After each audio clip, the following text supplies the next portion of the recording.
Good evening, everybody, and welcome to another exciting night of NBA basketball. With the first pick, the Detroit Pistons select Cade Cunningham from Oklahoma State University. Chandler again. Oh, what a block by Maxfield! My goodness! The Pistons are digging in. They got the depth. They got the big men. They got the better basketball team. No doubt about it. There's Jaden playing the passing lane. Skies a jam. Dynamite dunk, and the crowd loves it. Pistons need a three, and they have just under 3 seconds to do it. Here's Chauncey Billups. Here it is. He's got it. He's got it. Chauncey Billups hits the three. Overtime. Amazing. Out of bounds. Detroit basketball.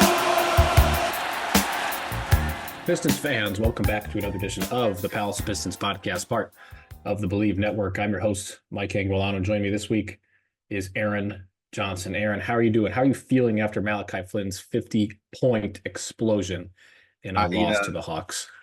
I haven't looked at the comments. I have been getting a bunch of notifications, though, on an old TikTok that I made about Malachi Flynn from one of his initial games with the Pistons, and I know it's people coming back for my throat.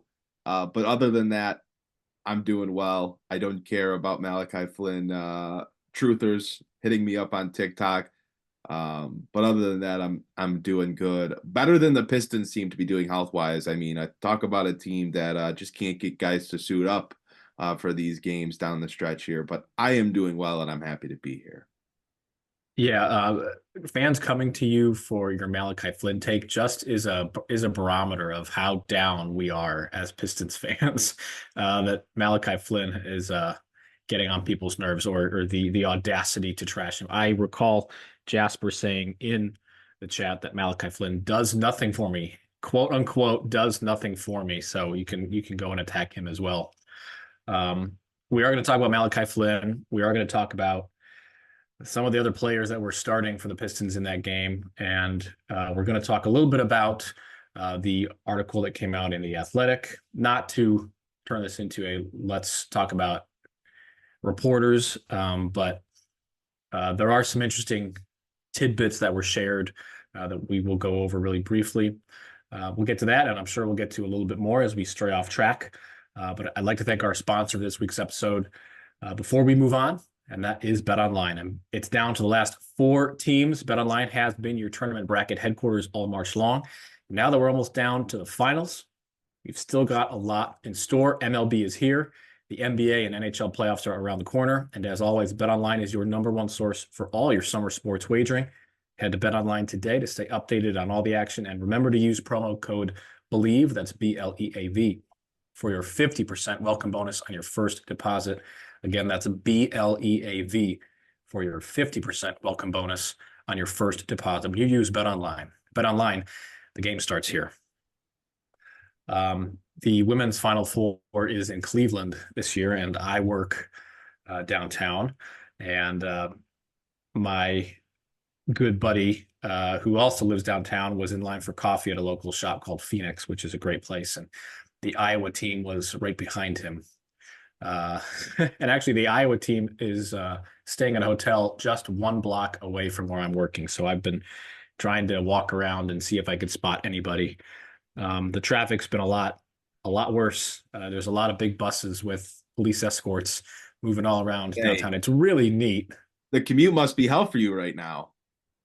It's tough. You know, I'm kind of by the Rock and Roll Hall of Fame.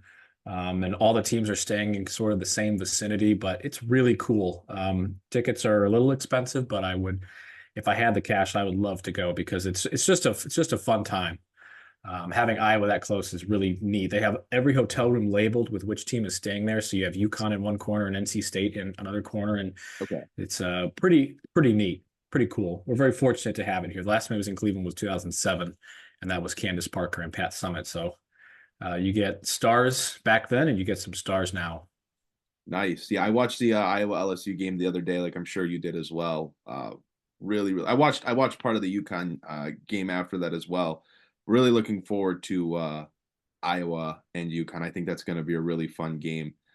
So looking forward to that. Really, it was a good game. The LSU Iowa game. I admittedly don't watch a ton of NCAA women's games, but Caitlin Clark put on an absolute show, as she seems to always do. And I think her and Iowa taking on Paige Beckers, who, from the little bit that I've heard of people talking about it on social media and whatnot, I think there's a smaller group of people that really think like Paige Beckers is actually the best player in NCAA women's basketball. So really looking forward to that matchup. Both of them are phenomenal players, so that'll be a fun watch. Yeah, and Jackson Flickinger, who I write with Fear the Sword, who's part of Write Down Euclid, has been writing up an article that will never be seen of Paige Beckers tweeting about the Cavs like 6 or 7 or 8 years ago. It's very funny. She went out and said Steph Curry is, turns into a ghost in the finals and Kyrie is better. So she's won the won the adoration of Cavs fans. That's awesome. But that's how women's basketball has grown a ton, because we have people digging up bold tweets on them, and not just the men's guys that are getting drafted or you're getting signed in free agency or whatever. Yeah. Yep. That's how the sport's actually growing. Yeah, absolutely.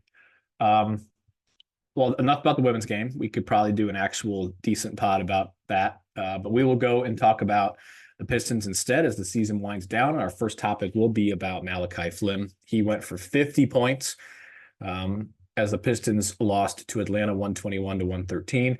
It was giving very heavy tungsten arm O'Toole vibes in that tweet of Flynn going for 50 and the Pistons still find a way to lose. Jaden Ivey scored 8 points on 3 of 15 shooting. Jalen Duren was a team worst -25 in 27 minutes. Cade didn't play due to injury management. Flynn joins Jamal Crawford and Nick Anderson as the only reserves to score 50-plus points in a game. So, really briefly, any thoughts on this game? I mean, I watched bits and pieces of it, but any thoughts on Flynn going for 50? We're going to talk a little bit more about the starters in the next topic. I think that's really what we're going to, hone in on more. But any thoughts on Flynn going for 50 points on 25 shots, I think, too? Truthfully, I think I'd rather talk more about the women's Final Four than I would rather Malachi Flynn and his 50-point game against the Hawks. The Pistons are a really brutal watch right now, especially when Cade Cunningham doesn't play. And then to make matters worse, Jaden Ivey was probably the worst Piston on the court yesterday, and Jalen Duren wasn't much better.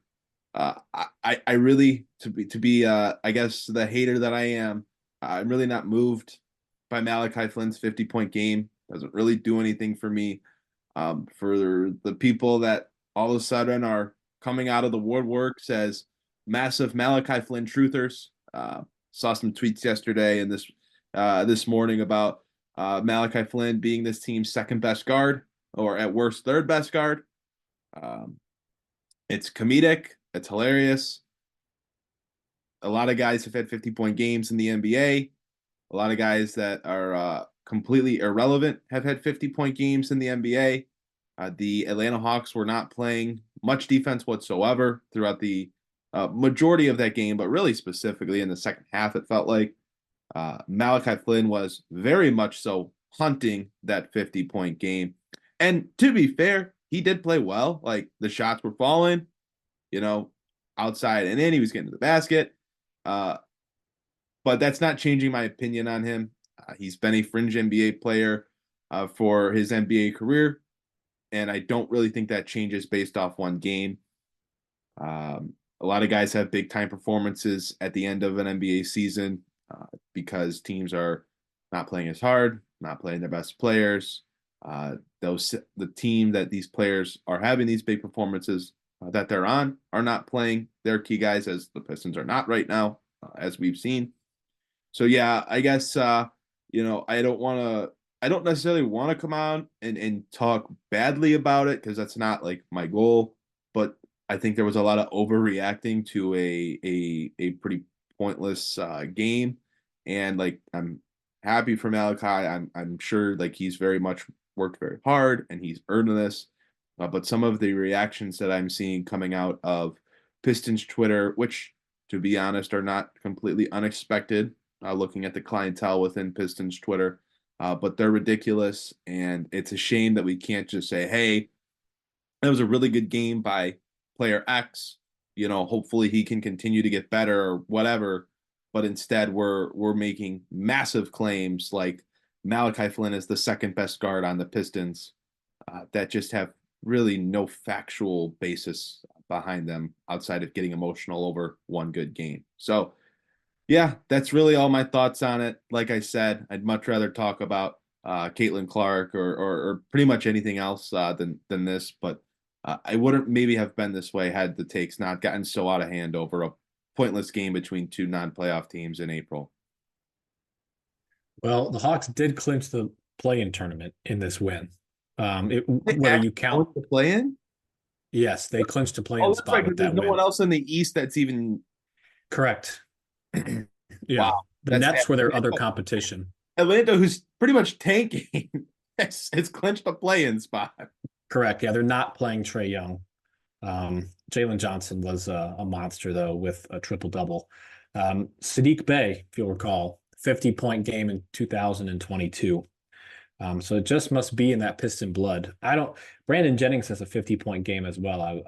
I just saw. I don't know who that was with, but Flynn's got the same number of 50-point games as Jamal Murray and Nikola Jokic. So rarefied air. And I think Mo Williams as well. Didn't Mo have a 50-point game with the Wolves a couple years ago? Yeah, he did. This is vindication for Troy Weaver's fascination with the 2020 draft class. It was James Wiseman playing like an actual basketball player for a few weeks, and now it's Malachi Flynn scoring 50 points in a game. Don't say he got nothing in the Bojan Bogdanovic, Alec Burks trade with the New York Knicks. He got a player capable of scoring 50 points in an NBA game. Troy Weaver does not lose trades, folks. Right. That's exactly right. He don't miss. Anyway, we'll just go ahead and move on. Wow, Luka Garza has a standard contract, and he's now on the playoff roster for the Wolves. Good for Interesting. him. Every time I watch him, for him, he makes an impact when he gets in, and he doesn't always get in, but when he does, I that's fine. I think you could do a lot worse.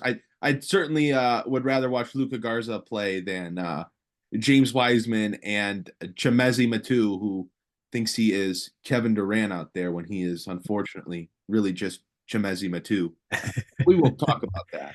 Yeah, let's go ahead and talk about that right now. So the starting lineup yesterday was a lot of bench players and Jaden Ivey and Jalen Duren.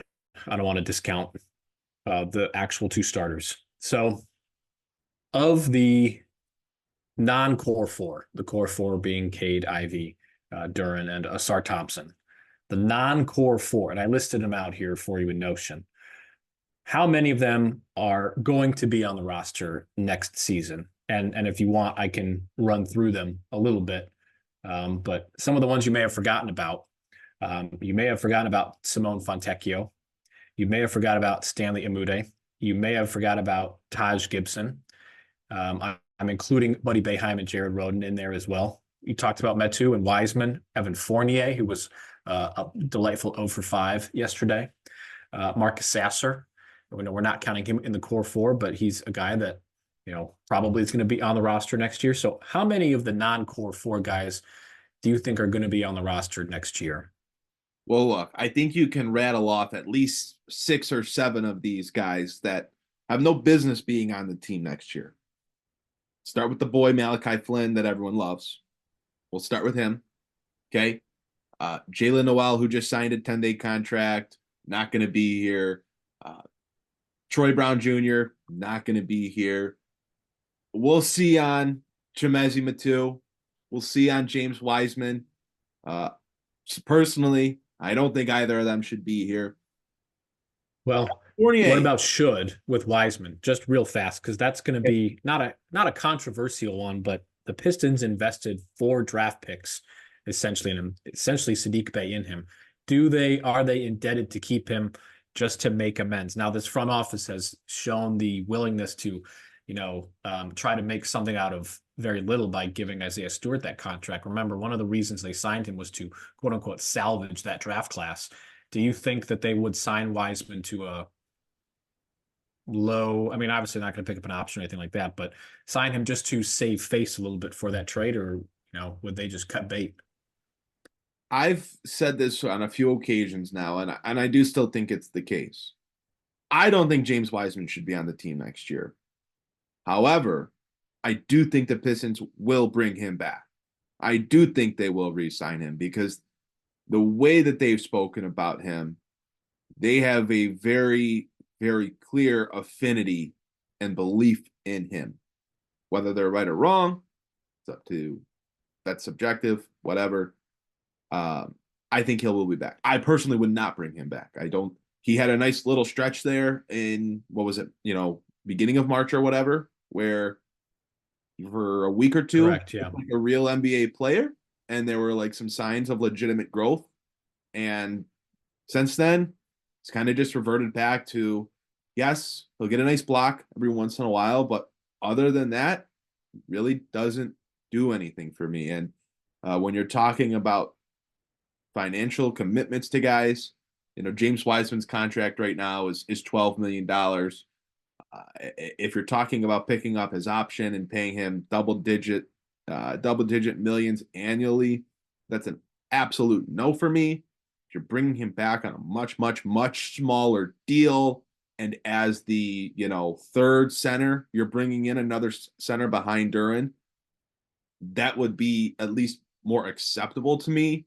But in my mind, what I'm envisioning is I'm seeing the Pistons bringing him back with the idea that he's going to be the team's backup center next year. And look, you tried, whether you were right or wrong for trying, you did, and it has not worked out. There has not been a legitimate enough amount of growth from Wiseman over a consistent period of time that should give you the confidence that he can play 15, 20 minutes a night, or then step in and start for a center in Jalen Duren that has missed time throughout his career and be playing big minutes. He just hasn't shown he can do that. He doesn't have the defensive capabilities. He gets in foul trouble when he's playing heavy minutes. It's just really not a true possibility to me. But at the same time, I could see the Pistons, if the same decision makers are still in charge, bringing him back. And we'll get into the decision maker aspect in our next topic. But I cut you off. You were talking about Evan Fournier, who's currently the highest paid Piston on the roster.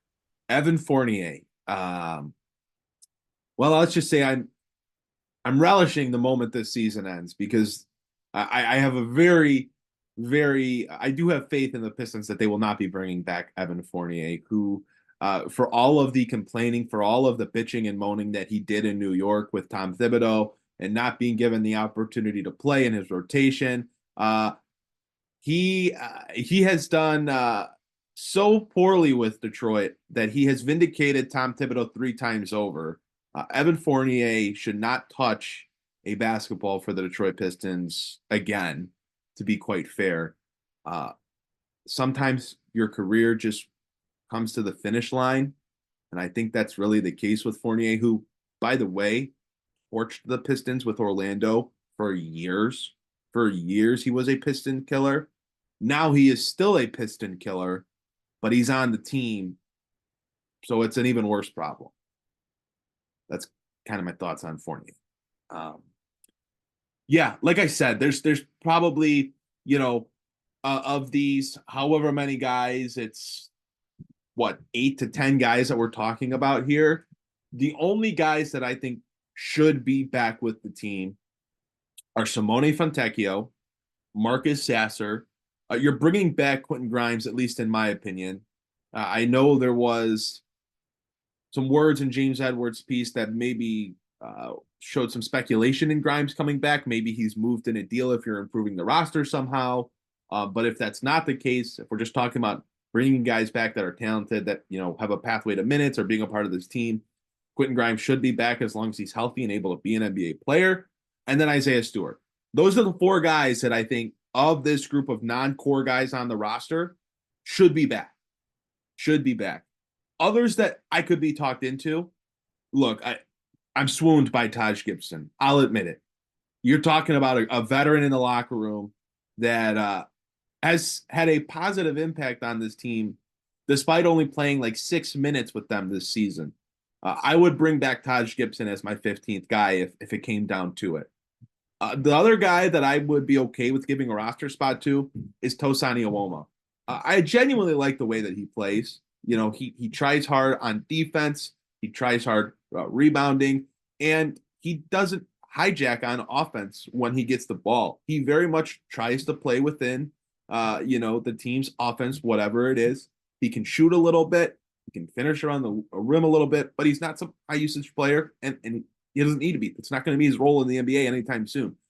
So I like what he's done, and going back to that point about hijacking the offense, like that's something that Chimezie Metu, who quite frankly does have some tools to be an NBA player, but he's come in and he's going to the rim like I said, like he's Kevin Durant, like he's going to get these crazy calls and be able to do these crazy finishes that he's just not capable of.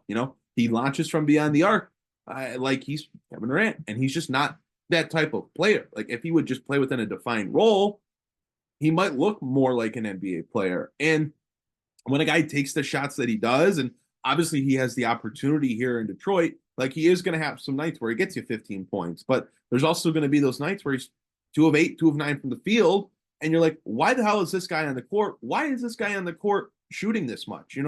And that's part of the problem of playing with the Pistons right now. Like they don't have a clearly defined pecking order, or, they don't put players in positions where it's like, hey, we don't want you doing this. We want you doing these things, but we don't want you trying to go to the rim like you're Cade Cunningham or Jaden Ivey, right? We don't want you taking 3-point shots off the dribble like you're Jaden Ivey or, Simone Fontecchio, whatever. They're allowing guys like Chimezie Metu to come in and play in this completely unorganized fashion. And you're seeing a guy like him really try to force things, whereas someone like Iwoma has come in, really honed in on the defensive end, and has, done whatever's that he's been given offensively, not trying to do too much and hijack plays and play selfish. Like, for all of the talk about the Malachi Flynn game, like I was sitting there watching the Pistons play, and it was all just, and not just Flynn specifically, but just the Pistons in general. It was all just really selfish, one-on-one. I want to go to the rim. I want to get a shot up basketball. And it's like, that's not how you build a winning culture. That's not how you build a winning team. And you can't have a roster of 10, 12, 14, 16 guys that all want to play iso ball and get up double-digit shot attempts a game. Like, that's just not a possibility in the NBA. No team's built like that. And, that's what I see with a lot of these guys. And, on one hand, I get it. They're trying to earn an NBA contract. But in my mind, I think someone like Iwoma, who hasn't, played selfish basketball, has done more for earning himself a contract than someone like a Metu or a Malachi Flynn. Yeah, Tosan is a very low usage forward. But like you said, he's a guy who knows his capabilities and knows his role. I agree there was a little bit of shot chucking happening with Metu. At the end of the day, though, it's like most of these guys are fighting to like not have to move overseas and play basketball. It's like that's just the reality is that you have more guys on this roster. Just looking at this list, you have more guys on this list who are not going to be in the NBA than who are going to be in the NBA, maybe even in the G League. So I agree, Sasser's got to stay. Fontecchio's got to stay. There's no reason the Pistons would have traded for him if they weren't going to keep him and sign him. Right. Quentin Grimes and Isaiah Stewart are the other easy ones. I like Taj as being a Udonis Haslem type where he's just there. And then Tosan, as maybe he's on, or he's part of the G League roster at the very least. I think you're right there with Fournier and Brown are not going to be there. The wild card to me is going to be Wiseman for the reasons we've already talked about. And then, if they unload one or multiple of the core four, ideally you're getting back NBA caliber players in return who could fill some of those other roles. And then they're going to have a ton of cap space. I played around with cleaning the glasses salary cap sheet by just cutting guys and signing guys. And the Pistons can get a significant amount of cap space. I think everybody who's probably listening to this podcast knows that. So it's good to have a lot of players year over year for this roster who are not going to be here because you have a lot of money to fill them with better players. and they're going to have to do that. Yeah, and look, if they went and kept all four core guys, which is being talked about as not a lock. There's been talk that at least one of them is going to get moved in the offseason. But let's say they kept all four of their core guys and kept the 6 players that we mentioned: Marcus Sasser, Simone Fontecchio, Quentin Grimes, Isaiah Stewart, Taj Gibson, and Tosani Anguilano. That gives them 10 roster spots. That's still 5 roster spots to go out and improve the team. And that's not just bench guys. That's, in theory, adding a starter, and in theory, adding 2-3 high-level bench players and a couple other role guys. So there's still plenty of space to use your top draft pick, use your, $60 million in cap space that they're going to end up having. So that's just if they kept the core guys too. And the other thing to consider is, right, who's making the decisions for this team? Because if a new general manager is coming in, I'd expect that the number of roster spots available to be a lot higher than if someone like Troy Weaver, who's probably a lot more partial to these guys that he's assembled, is going to be. So all of this is very much hinging on who is making the roster decisions. A new general manager, a new president of basketball operations could change this significantly from what we're anticipating if Troy Weaver's back. I didn't unmute there. Yeah, and that's a great segue into our third topic of the day, and it is sort of talked about the James Edwards, the third article that came out via The Athletic. We talked a little bit about Grimes, or you had mentioned earlier about Grimes, on how it wasn't a surefire thing that he was going to return, like gut feeling he was going to return. And I think all of us in the chat were like, well, of course he's going to return. They traded Bogdanovich and Burks for him. They couldn't get their first back. They couldn't get Deuce McBride. So they got Quentin Grimes, who fits a need. And we talked about it after the trade. If this is a guy who fits what the roster needs as a wing defender who can, shoot a 3-ball. I didn't include this in the notes here. I must have forgotten, but I mean, we're both on board for keeping Grimes, right? He's got like a 3.5 or some $4.3 million team option. Yeah, it's $4.3 million. He's young. You have to hope that he comes in next year healthy. And if he does, look, out of all of the roster spots that you have available, I think you can use one up on Quentin Grimes. This was obviously a guy that the team believed in, so much so that they were willing to pass on, packages with first-round picks or whatever to bring him in from New York. So I would have to hope that Grimes is going to come back healthy next year. And if he does, then the hope has to be, well, can he find a way to shoot consistently? He's going to give this team effort defensively, which is something that this team desperately needs, especially on the perimeter. So there is a pathway to Grimes contributing for this team. And with the cost that you dealt to bring him in, you have to imagine they're going to give him more than the 6 games he managed to play with the team this year. Yeah, they just didn't have enough information on him to move on from him. I mean, obviously, if somebody overwhelms you for the what could be Quentin Grimes box, and someone wants to buy in on that, and you feel like you can get a decent return, then obviously you do that. But based on the injuries, based on the inefficiency shooting, I just don't feel like anybody's going to be offering you something for Grimes that is going to be worthwhile to move on from him. And they're not really in a position to move on from potentially good players, especially on the perimeter. So let's talk about the first puzzling point that we saw in James Edwards' article via The Athletic. And that was that there is a scenario where Tom Gora as an ownership hires somebody to essentially go on top of Troy Weaver as a president of basketball operations or team president-esque role. And that individual will have the final say on roster decisions, basically putting Troy Weaver in middle management, which is, I don't care what industry you're in or what level you're in, it's not a scenario you ever want to be in. James Edwards wanted to, emphasize it's not a report, it's just rumors. So, Aaron, we talked a lot about it in the chat, but there are already a lot of decision makers in this front office, some of which fans don't know about, who have lots of input. How does adding? You go ahead. There are a lot of cooks in the kitchen in Detroit. You're right. You know, obviously Troy Weaver's there.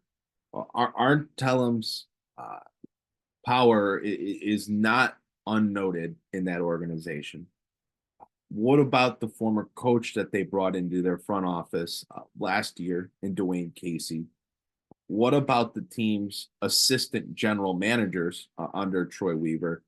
They have a lot of people, and also to be fair, a guy that has said he is part of these meetings, is a part of the decision making process. The owner of the team themselves, Tom Gores. You already have so many cooks in the kitchen. Bringing in a president of basketball operations or whatever, why bring in another voice at that point? What does that solve? Like, what is keeping all of those guys and then bringing in a new guy to lead the front office who probably wants to make his own changes and bring in his own staff members and whatnot? How does that help you? I get the Tom Gores wants to be a nice guy or whatever type thing.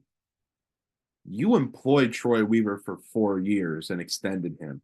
You were plenty nice enough for the failure that he has had as a tenure of the Detroit Pistons general manager.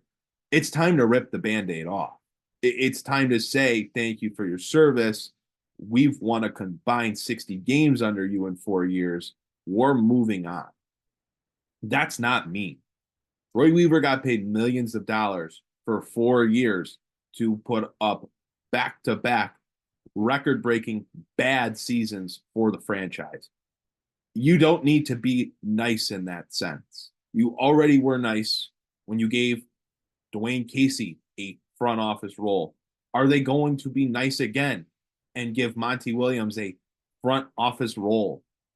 There are much bigger problems than trying to be nice to the person that you gave 4 years to and hasn't been able to produce a winner. So I don't get this. I don't think it makes sense whatsoever. Maybe you need to have tough conversations with the person that is, what is his exact title? Senior advisor to the ownership in Arn Tellem. Like, maybe you need to have those conversations before bringing in another cook into a kitchen full of cooks that are already struggling to be on the same page consistently. And this isn't a traditional, it's not the normal order of operations for a front office. Usually in the case of the Cavs or even the Pelicans, where David Griffin was normally a GM would be promoted to president of basketball operations, and then their lieutenant would take over as GM. Kobe Altman did that. He was the GM, was promoted. Mike Gansey is now the general manager for the Cavaliers. This is almost out of order. Normally, the president of basketball operations would have a say in who the general manager is, not the other way around, seemingly, of stacking somebody on top of Troy Weaver. I don't understand how this solves anything. If anything, it makes it worse. This comes on the heels of an article from The Ringer about how Tom Gores is one of the worst owners in the NBA. So it's really hard to fight against that when you hear rumors like this of just more absurd power structure management for a team that already doesn't have a clear path of decision making like most organizations do. And while talking about Troy Weaver, the other puzzling part of that article from The Athletic is that James Edwards has a feeling that Monty Williams' seat is hotter than Troy Weaver's. What do you make of that? I have a hard time believing that. Not in any sort of way, shot at James Edwards or his reporting or anything like that in the absolute slightest. Right. Just the idea of there's still, $70 million that needs to be paid to Monty Williams over the next 5 years, like, are you going to commit to paying him to not work for your organization and then seemingly need to make a new splash hire for your head coaching position where you're going to commit a lot of money because you, as an organization, helped partially reset the coaching pay rate last offseason when you gave Monty Williams that big of a contract? So I don't know. Look, if you told me the Pistons were going to get rid of Troy Weaver and Monty Williams the day after the season ended, I'd have no qualms with it. I wouldn't say that it's a bad decision. It's just the financial commitment. I don't know if I can buy into Tom Gores being willing to pay Monty Williams another $70 million over the next 5 years and have to commit another 30, 40, 50, 60, 70, $80 million to a new head coach that they signed to a 3, 4, 5 year deal. I don't know. I think Troy Weaver has done so much harm to this team. And I think that as bad as Monty Williams has been this year, you also have to look at the roster that he's been handed and say, man, yeah, he mismanaged Jaden Ivey. Yeah, his rotations have been a disaster. The Pistons have played, 31 guys this season. It's a franchise record. They've just brought in another player in Jalen Noel who's going to make it. That's either 31 or 32, but a ridiculously high number. I think I could swallow the idea of getting rid of Troy Weaver, but Monty Williams being given another season if this roster is significantly improved. And then if things go awry, I think it would be a lot easier for Tom Gores to come out and say, look, I messed up. I went for the big hire instead of getting a guy who really wanted to be in it, wasn't doing it because we came back with a blank check after he already denied us the first time. That's my bad for trying to make headlines, trying to, build PR and marketing. I'm going to get us a basketball coach that's like in it for the love of the game right now, and it's not a shot at Monty Williams. It's what he said. Like, he declined the job when the Pistons came back and offered him X number of dollars. Then he said, okay, you know what? For generational wealth, I'm in. And you really can't blame him for that. If you were offered generational wealth to do a job, even if you didn't want to do it, you'd do it. So I think, at least in my mind, the first step should be removing Troy Weaver from his position of power. But if they wanted to remove both, there would be no complaints or no objections from myself. Yeah, they have equal parts blame. And by the way, the Pistons have 30 players that they have had on the active roster this year. But I could see both being removed. You kind of mentioned the financial implications of removing Monty. I don't necessarily think that Gores needs to go that far. I'm a little surprised that Monty's seat is hotter. He did mismanage Jaden Ivey. His rotations are very odd, like you said. But to not, well, rather, Weaver is the architect of this roster that is so bad that's forced all these bad choices by Monty. I mean, it's not anything super in depth on that front. It's just surprising that Monty's seat is perhaps considered to be hotter because he has been just working with what he's been given, and there has been ill health, and there has been, this frugality as was described in The Athletic, to just not spend to improve the roster enough.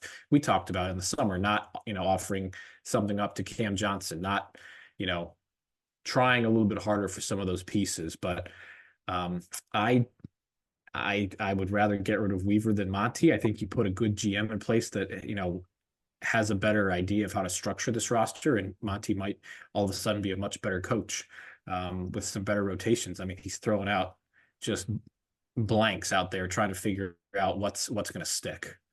Troy Weaver, after tying the franchise's second worst record in franchise history, spent an entire offseason and came out of it with a very raw rookie in Asar Thompson, a guard that he drafted in Marcus Sasser, in which he gave up assets to move up in the draft and get, which he then subsequently parked deeper in the rotation when he used part of his cap space to bring in Monte Morris, and then used the rest of the team's cap space on a washed up, no longer NBA player that had proven that in the last 2 years in Joe Harris.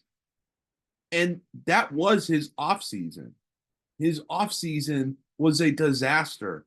He gave Monty Williams nothing new to work with outside of really Asar Thompson. And we knew it was going to come along slowly for him, considering his ranking as a prospect. His profile as a prospect. Really high intangibles, athleticism, can be a defensive, a major defensive piece, but the offense is just not there at all right now. And it's going to take years for that to ever get to, a competent NBA level. And Asar Thompson was starting for this team essentially right away because Troy Weaver brought in no NBA caliber wings in an entire offseason for a team in desperate need of NBA caliber wings. Monty Williams did not have Bojan Bogdanovic to start the season. He lost Cade Cunningham for a stretch. Yes, he mismanaged Jaden Ivey, but he started the year with guys that are not in the NBA now after the trade deadline: Killian Hayes, Joe Harris, Kevin Knox. Kevin Knox was an ad later in the season. Pardon me there, but Isaiah Livers as well. He was handed all these guys that are just not NBA players by Troy Weaver, and was told, "Hey, let's shoot for the play-in this year. Let's play 82 competitive games." And you're just not going to do that when you're housing 6 to 8 non-NBA basketball players on your roster. So, as much as Monty Williams has done a bad job, and I'm not clearing him for everything, Troy has given him a terrible roster the same way he gave Dwayne Casey a terrible roster. Yep, I think that pretty much sums up our feelings on that. I can't fault them if they get rid of both. I don't blame them for cleaning house of everything from top to bottom. I don't blame them for trading 2 of the core pieces just to really hit the reset button without necessarily, trading someone like Cade. But there will be a lot of change coming. The season is winding down. We've got less than 2 weeks until the season ends, I believe. I think it ends the 15th or the 14th or something. And there will be change coming. And we're going to be talking about it, and that's at least exciting. I'm ready to talk about some change and not Malachi Flynn empty calorie 50 burgers. Aaron, anything else you want to cover before we wrap up this edition of the podcast? Well, I'll be the plug god here for a moment, right? Go and subscribe to PalaceofPistons.com. Need your support there. If you've made it this far in the show, what's another 30 seconds to go to PalaceofPistons.com on your phone or on your desktop, on your tablet, whatever. Type it in. Type in your email. Subscribe to our newsletter. Go to our socials. Palace of Pistons on X. Palace Pistons on Facebook. We're on Instagram. We're on TikTok. Go comment on the Malachi Flynn video and tell me how big of a jackass I am. I don't care. But show us. I'm going to do that. Socials. Go for it, Mike. Get your frustrations out with me. But really support us. We really do need it. I'm trying to take some steps, in a bigger direction. So definitely need your guys' support there to make that possible. I guess one other thing I'll say is props to the sickos that are still watching this team. I see it on my feed every night when I'm watching. There are some real sickos that are still watching this game, watching it attentively, drawing real conclusions, or at least trying to. And, it reminds me of myself from when I was younger, where every Piston game was like a national event. It was like a pay-per-view that I just had to sit down and watch from start to finish.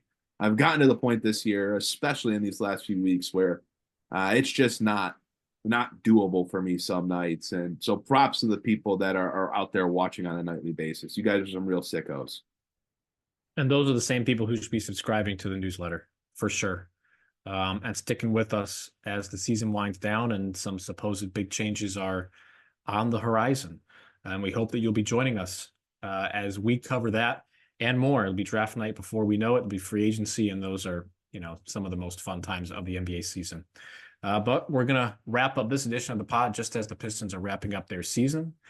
I'd like to thank our sponsor for this week's episode. That's BetOnline. And if you have not used BetOnline yet, you can use the promo code BELIEVE, BLEAV, for a 50% welcome bonus on your first deposit when you use BetOnline. For my co-host, Aaron Johnson, I am Mike Anguilano. Thank you so much for joining us on this week's edition of the Palace of Pistons Podcast, part of the Believe Network, and we will see you all next time.